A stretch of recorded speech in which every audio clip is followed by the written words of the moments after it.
Negotiations on a major trade deal have ended for now without agreement. At a news conference late Friday, however, U.S. Trade Representative Michael Froman said the 12 nations involved have made significant progress and are more confident than ever that a deal is within reach. After more than a week of productive meetings, we've made significant progress and will continue to work on resolving a limited number of remaining issues, paving the way for the conclusion of the Trans-Pacific Partnership negotiations, Froman said. Negotiations for the Trans-Pacific Partnership have been underway for years, and the deal was thought to be close to completion. This week, trade ministers gathered in Hawaii to move the complex deal forward. The TPP could cover 40% of the global economy. No date has been set for the next meeting on the agreement, but the trade ministers said work on resolving the problem areas will go forward. The issues are politically sensitive, including efforts to allow more imports of rice to Japan, more imports of sugar to the United States, greater access to Canada's dairy market, and expanding patent protection to a new class of promising drugs for 12 years. Previous trade agreements focused on cutting tariffs to encourage trade by making it cheaper.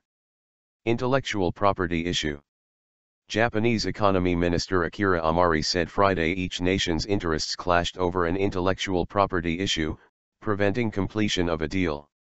The participating nations' interests were at odds over the issue intellectual property and could not complete negotiations to come to a deal, Amari said in a separate news conference following the joint news conference a few hours before.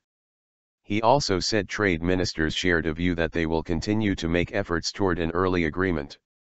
The participating nations share the belief that they will continue to work towards an agreement soon, Amari said, adding the next meeting could be by the end of the month.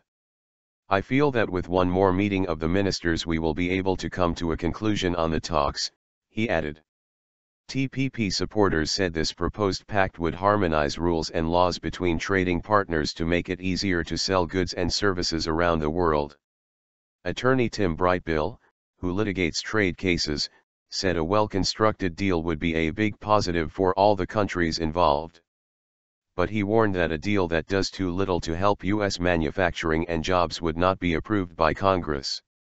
Other nations have other major goals, and their own approval process.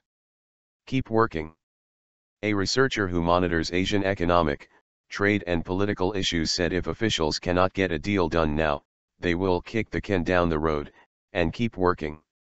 Charles Morrison, president of the East-West Center in Hawaii, said there is a lot of political will behind the talks and nobody wants the deal to fail. The TPP has sparked demonstrations in some TPP nations and is controversial in the United States. The U.S.